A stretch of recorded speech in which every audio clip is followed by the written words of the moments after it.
√3 tan of x minus y equal 1। এরপরে √3 tan of x plus y equal 3। এই দুটি মান থেকেই মূলত আমরা খ নম্বর প্রশ্নটি সমাধান করব। এসএসসি পরীক্ষায় কমন উপযোগী গণিত সাজেশন ও সমাধানের 17 নম্বর ভিডিওতে আজকে আমরা সমাধান করব গ বিভাগ থেকে অধ্যায় 9 ত্রিকোণমিতিক অনুপাত থেকে এবারের পরীক্ষার জন্য যে প্রশ্নগুলো সবচেয়ে বেশি গুরুত্বপূর্ণ। আমরা এই ধরনের বেশ কিছু প্রশ্ন নির্বাচন করেছি, যার মধ্য থেকে আজকে প্রথম প্রশ্নটি সমাধান করব। এই প্রশ্নটির উদ্দীপক হিসাবে এখানে বেশ কিছু মান দেওয়া আছে। এই মানগুলো থেকে আমাদের এই তিনটি প্রশ্নের সমাধান করতে হবে। এই প্রশ্নটি মাইলস্টোন কলেজ ঢাকা তারা সর্বোচ্চ গুরুত্বের সাথে দেখছে। তো কথা না বাড়িয়ে সরাসরি আমরা ক নম্বর প্রশ্নের সমাধান দিয়ে বাকি প্রশ্নগুলো সমাধান করব। তো চলো শুরু করা যাক। ক নম্বর প্রশ্নে cos square theta dot sine square theta এর মান নির্ণয় করতে বলেছে যখন থিটা সমান 30 ডিগ্রি। তো আমরা প্রথমে লিখে নিব, দেওয়া আছে থিটা সমান 30 ডিগ্রি এখানে। তো এখন এইটার মান যেহেতু বের করতে বলেছে তাই আমরা প্রথমে এটাকে লিখবো, অর্থাৎ cos স্কোয়ার থিটা এরপরে ডট, তো সাইন স্কোয়ার থিটা এটার মান বের করতে বলেছে। cos স্কোয়ার আছে থাক, থিটার জায়গায় আমরা বসাচ্ছি 30 ডিগ্রি। এরপরে সাইন স্কোয়ার থিটা, তো আমরা এখানে সাইন স্কোয়ার থিটাকে রাখবো আর থিটার জায়গায় আমরা বসাবো 30 ডিগ্রি। এখন আমরা জানি cos 30 ডিগ্রি সমান হচ্ছে √3/2। তো আমরা এখানে মানগুলো বসাবো আর এর উপরে যেহেতু স্কোয়ার আছে তাই এর উপরে স্কোয়ার করে দেবো। এরপরে আমরা জানি সাইন 30 ডিগ্রি সমান হচ্ছে 1/2 আর এর উপরে যেহেতু স্কোয়ার আছে তাই স্কোয়ার করে দিলাম। এখন রুট আর স্কোয়ারে কেটে গেলে উপরে থাকবে 3 আর যেহেতু 2 এর উপরও স্কোয়ার আছে তাই 2 এর উপর স্কোয়ার থাকলে 4 হয়ে যাবে। এরপরে গুণিত 1 এর উপর স্কোয়ার থাকলে 1ই হয় আর 2 এর উপর স্কোয়ার হলে 2 দুগুণে 4 হয়ে যায়। এখন আমরা যদি হিসেব করে নেই তাহলে 3 আর 1 যদি গুণ করে নেই তাহলে 3 হবে আর 4 আর 4 গুণ করে নিলে 4 4 16 হয়ে যাবে। উপরের সাথে উপরেরটা গুণ করলাম, নিচের সাথে নিচেরটা। এই হয়ে গেল আমাদের আনসার। খুবই সহজ একটি প্রশ্ন ছিল, আশা করি তোমরা খুব সহজে এই ধরনের প্রশ্নগুলো সমাধান করতে পারবে। এরপরে আমরা এখন খ নম্বর প্রশ্নটি সমাধান করব। এরপরে খ নম্বর প্রশ্নে বলছে এক্স ও ওয়াই সূক্ষ্মকোণ হলে এক্স ও ওয়াই এর মান নির্ণয় করো। উদ্দীপকে আমাদের দুটি মান দেওয়া আছে, √3 tan of x minus y equal 1। এরপরে √3 tan of x plus y equal 3। এই দুটি মান থেকেই মূলত আমরা খ নম্বর প্রশ্নটি সমাধান করব। তো চলো শুরু করা যাক। প্রথমে বাম পক্ষের এই মানটা থেকে আমরা প্রথমে একটি মান বের করব, সেটা হচ্ছে tan of x minus y কে রাখবো আর এই √3টাকে এই পাশে পার করে দেব। যেহেতু এটা এই পাশে গুণ অবস্থায় আছে, এটাকে এই পাশে পার করলে ভাগ হয়ে যাবে, তাই 1/√3 হবে। তো এইভাবে এটাকে আমরা লিখতে পারি। এরপরে আমরা এখানে tan যা আছে লিখবো tan x minus y 1/√3 সমান আমরা লিখতে পারবো tan 30 ডিগ্রি। তো আমরা এখানে tan 30 ডিগ্রি লিখলাম। এখন উভয় পক্ষ থেকে যদি আমরা ট্যানকে বাদ করে দিই, এই পাশেও ট্যান আছে ওই পাশেও ট্যান আছে, তাহলে এখানে থাকবে x minus y সমান 30 ডিগ্রি। তো এটাকে আমরা একটা সমীকরণ দিয়ে রাখলাম, 1 নম্বর সমীকরণ। এখন এই পাশে যদি আমরা মানটাকে বের করে নিই, ঠিক সেম একইভাবে আমরা এই পাশেও মানটাকে বের করে নিব। এখানে যদি আমরা tan of x plus y কে রাখি আর √3 কে এই পাশে পার করি, তো এটা গুণ অবস্থায় ছিল, এ পাশে আসলে ভাগ হয়ে যাবে, অর্থাৎ 3/√3 হবে এখানে।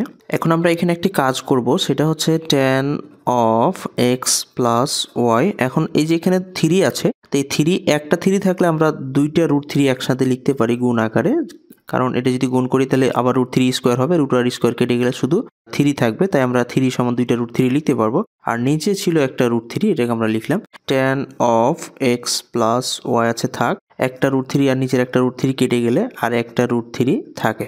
এখন tan x plus y, tan কত ডিগ্রি সমান আমরা √3 লিখতে পারি, আমরা tan 60 ডিগ্রি সমান √3 লিখতে পারবো, তাই এখানে √3 সমান tan 60 ডিগ্রি লিখতে পারি।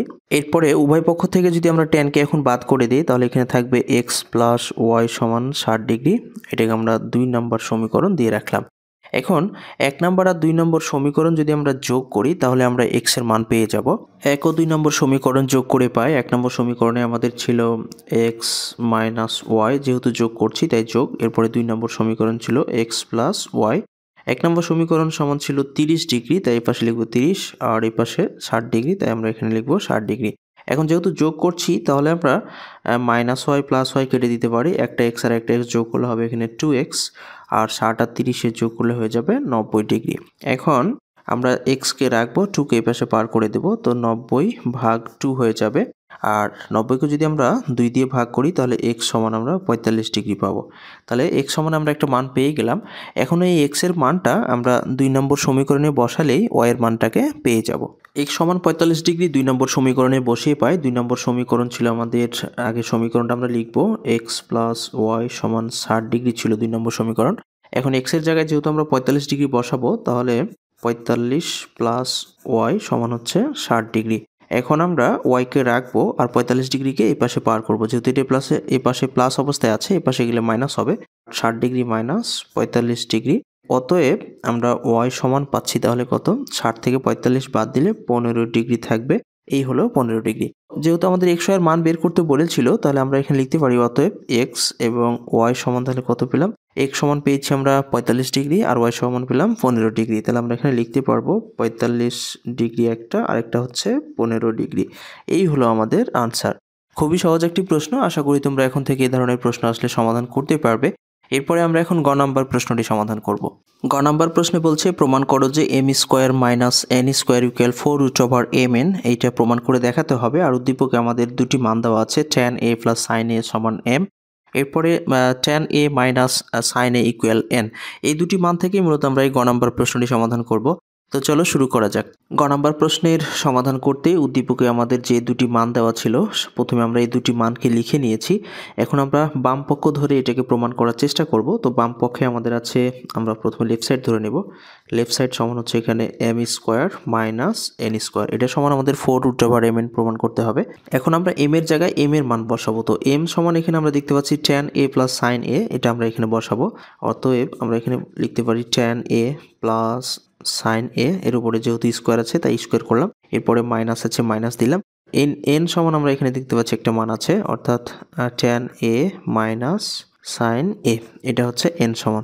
এখন আমরা দেখতে পাচ্ছি যে এখানে সূত্র হয়ে গেছে একটা, a plus B whole square minus a minus B whole square. তো এটা সমান আমরা একটা সূত্র লিখতে পারি, সেটা হচ্ছে কি 4ab। তো এখানে a বলতে tan আর b বলতে কি সাইন, তো আমরা এখানে লিখতে পারি tan a আর বি বলতে সাইন এ। এখন এখানে যেহেতু আমাদের রুটের অপশন চলে আসছে, তাই রুট নিয়ে আসার জন্য আমরা এখানে একটা কাজ করব, সেটা হচ্ছে যদি আমরা এখানে রুট নিয়ে নিই tan স্কোয়ার এ, আবার লিখতে পারি সাইন স্কোয়ার এ। এখন রুট আর স্কোয়ার কেটে গেলে আবার আগের লাইনটি চলে আসবে। এখন tan স্কোয়ার এ আছে, এটাকে আমরা রেখে দেব, আর সাইন স্কোয়ার এ সমান আমরা একটা সূত্র লিখতে পারি 1 মাইনাস কস স্কোয়ার এ, এটা হচ্ছে সূত্র, আমরা এটাকে সূত্র করে দিলাম। এখন যেহেতু tan দ্বারা গুণ অবস্থায় আছে, তাই এটাকে গুণ করে নেব, অর্থাৎ 4 আছে থাক। এখন tan দ্বারা যদি অনের সাথে গুণ করি তাহলে এটাই হবে, অর্থাৎ tan স্কোয়ার এ হবে plus A minus tan square A আর কস স্কোয়ার এ গুণ করলে tan square A dot cos square A হবে। এখন আমরা এখানে tan এর সূত্র করব, 4√, এখানে tan স্কোয়ার এ আছে থাক, এরপরে মাইনাস, এখানে tan সমান আমরা দুটি সূত্র জানি, তা আমরা এখানে লিখবো সাইন বাই কস এ, অর্থাৎ sine square A by cos square A, আর এই পাশে আমাদের ছিল কস স্কোয়ার এ। 4 আছে থাক, আমরা রুট রেখে দেব। এখানে tan স্কোয়ার এ আছে থাক, এরপরে মাইনাস, এটা উপরের কস স্কোয়ার আর এটা নিচের কস স্কোয়ার এ কেটে যাবে, তাহলে এখানে থাকবে শুধুমাত্র সাইন স্কোয়ার এ। এখন আমরা এখানে দেখতে পাচ্ছি এটাকে যদি এ মনে করি আর এটাকে বি, তাহলে এ স্কোয়ার মাইনাস বি স্কোয়ার। তো আমরা এখানে এ স্কোয়ার মাইনাস বি স্কোয়ারের সূত্রটিকে প্রয়োগ করে দেব। 4 আছে থাক, এ স্কোয়ার মাইনাস বি স্কোয়ার বলতে আমরা এখানে জানি এ প্লাস বি, অর্থাৎ এখানে tan এ প্লাস সাইন এ প্লাস বি হলো, এরপরে এ মাইনাস বি, অর্থাৎ এখানে tan এ মাইনাস সাইন এ। এরপরে এখানে 4 আছে থাক, আমরা এখানে রুট আছে, রুট নিয়ে নিব। এখন এখানে tan এ প্লাস সাইন এ সমান আমরা উদ্দীপক থেকে মান বের করেছিলাম m, আর tan এ মাইনাস সাইন এ সমান পেয়েছিলাম n। তো এইটাই আমাদের প্রমাণ করতে বলেছিল, তাই আমরা লিখে দিতে পারি লেফট সাইড সমান রাইট সাইড, যেহেতু প্রমাণ করতে বলেছে তাই প্রুভ দ্যাট। এই ছিল আমাদের এই গ নাম্বার প্রশ্নের আনসার। আশা করি তোমরা খুব সহজেই বুঝতে পেরেছো। এরপরেও কোনো সমস্যা হলে তোমরা কমেন্ট বক্সে লিখে জানাবে। আর যদি চ্যানেলটি সাবস্ক্রাইব করে না থাকো তাহলে সাবস্ক্রাইব করে বেল আইকনটি বাজিয়ে দিয়ে ভিডিওটি সবার মাঝে শেয়ার করবে, এই প্রত্যাশায় আপাতত আজকে এখানে বিদায় চাইছি। দিনটি সবার ভালো কাটুক। আল্লাহ হাফেজ।